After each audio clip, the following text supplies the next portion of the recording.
Hello everyone. Today we are going to see about the rolling motion on inclined plane.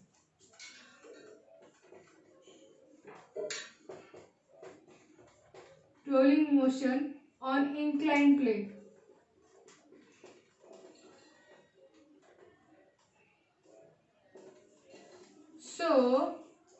तो क्या difference है incline plane और surface पे ground पे?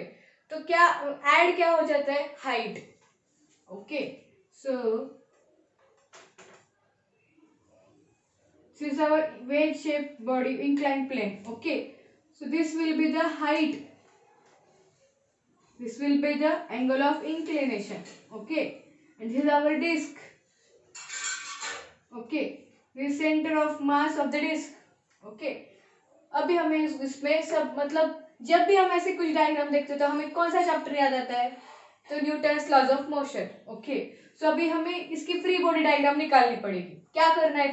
Free body diagram draw करनी है. मतलब क्या करना है? तो उसके वेट, नॉर्मल रिएक्शन, फ्रिक्शन, सब कुछ देखना है हमें. कौन से? अभी ये ऐसे ऐसे और ऐसे ऐसे करके ऐसे रोल रोल रोल होके नीचे आएगी. Okay, initially it is at rest. सबसे इंपॉर्टेंट बात, this body is initially at rest.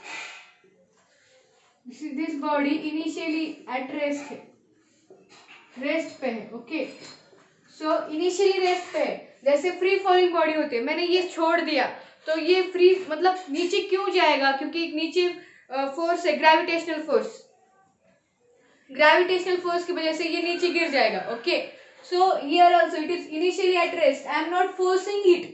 मैंने कोई भी एक्सटर्नल फोर्स अप्लाई नहीं किया है. कोई तो मतलब gravitational force, normal reaction and friction of the surface, उसका जो नेट फोर्स होगा उसी के हिसाब से इसका रोटेशनल मोशन भी होगा और लीनियर मोशन भी होगा. ओके, सो मतलब अभी ये हमें पता है कि ये रोलिंग करते हुए इनिशियली रेस्ट पे रोलिंग करते हुए नीचे आने वाली है. ओके, सो जब ये नीचे आएगी तब कुछ तो काइनेटिक एनर्जी होगी. इनिशियली सिर्फ पोटेंशियल एनर्जी है, initially no kinetic energy. Finally there will be height will be zero, there will be only kinetic energy, no potential energy. Okay, so that final kinetic energy क्या होगी? It will be total rolling kinetic energy, because ये body roll करते करते हुए नीचे आई है. So finally at the bottom position, what will be its velocity?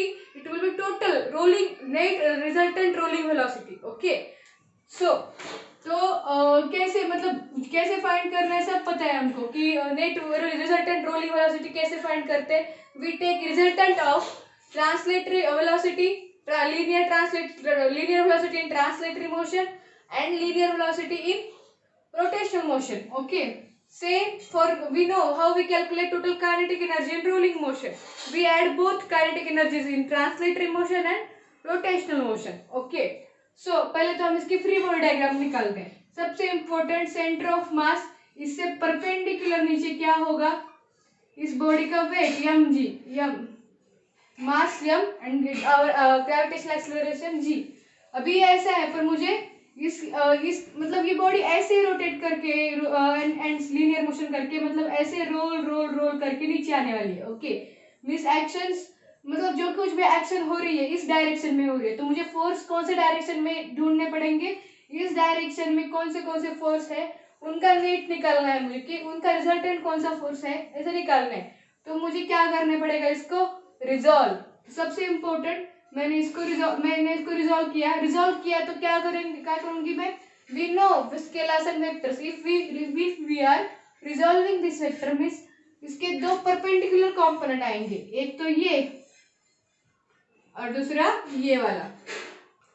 And from rotation Newton's laws of motion we know that कि ये angle of inclination and ये वाला एंगल थीटा, ये दोनों सेम होते हैं. We know this from Newton's laws of motion.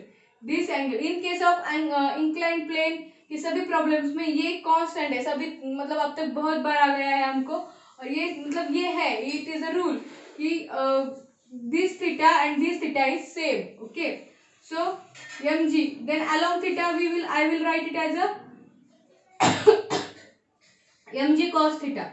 सो ये बाद में लिखते हैं हम, हाइट बाद में लिखते हैं, पहले हम उसके सब फोर्स निकाल लेते हैं. mg cos theta this will be what, mg sin theta. Okay, then ये एकदम डाउनवर्ड क्या है, mg, वेट उसके अपोजिट डायरेक्शन में क्या होगी, नॉर्मल रिएक्शन। हमें इस बॉडी पे जो कुछ भी फोर्स अप्लाई हो रहे हैं सभी ड्रॉ करने पड़ते हैं, क्योंकि we want the net force. तो फ्री बॉडी डायग्राम में हम उस पे सब जो कुछ भी उस पे वेट, नॉर्मल रिएक्शन, सब वेक्टर्स रिजॉल्व करके सब फोर्स हम उस पे जो कुछ भी अप्लाई हो रहा है वो ड्रॉ करेंगे। अभी बचा क्या है, वेट हो गया, उसको रिजॉल्व कर दिया, अब नॉर्मल रिएक्शन भी हो गई। अभी क्या है, कोई और फोर्स तो मैं अप्लाई नहीं कर रही हूँ, और क्या हो अप्लाई क्या हो रहा है, एक इंटरनल कौन सा फोर्स है, और एक तो ये ऐसे रोल करते आएगा, ये सरफेस है तो कुछ तो फ्रिक्शन होगा। It may be zero, may not be zero. Okay, so I have to take, so friction कैसे होगा, मतलब मूवमेंट कहाँ की कौन सी डायरेक्शन में हो रही है, दिस डायरेक्शन में मूवमेंट हो रही है, मतलब फ्रिक्शन हमेशा अपोजिट डायरेक्शन में ही होगा। सो अवर this will be small f. Small f is frictional force. Capital N is normal reaction.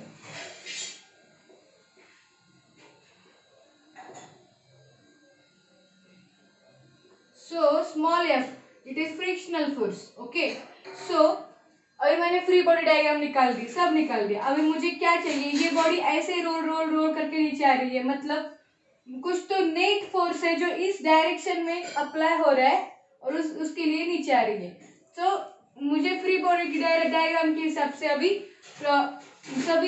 सभी जो मतलब ये इस डायरेक्शन में जो भी फोर्सेस है वो इनको इक्वल करना पड़ेगा, इस डायरेक्शन में मतलब इस ऐसे डायरेक्शन में जो है उनको इक्वल करना पड़ेगा, ऐसा करना पड़ेगा। Okay, so first of all what we do, so here in case of this normal reaction will not be like this, normal reaction will be, अभी ये mg हमने ऐसे निकाला है। Okay, so this is mg cos theta, so it normal reaction हमेशा it will हमेशा perpendicular to the surface होती है, it is not in the opposite direction of weight, I'm so sorry, it is not in the opposite direction of weight, we always know that। अभी मैंने ऐसा एक surface लिया, ये ऐसा एक ब्लॉक लिया, तो अभी इस पे ऐसे वेट अप्लाई हो रहा है। ओके, बट नॉर्मल रिएक्शन ऐसी होगी, बट क्यों ऐसी होगी, क्योंकि normal reaction is always perpendicular to this surface.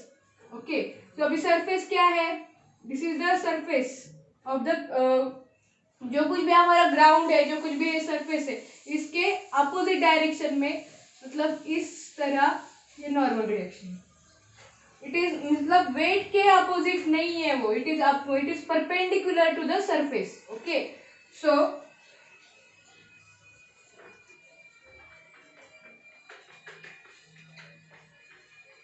It will be in this direction. Please ये करेक्शन ध्यान में रखो कि ये normal reaction will be opposite to mg cos theta, why it is perpendicular to the surface. Okay, जिस पे body roll कर रही है।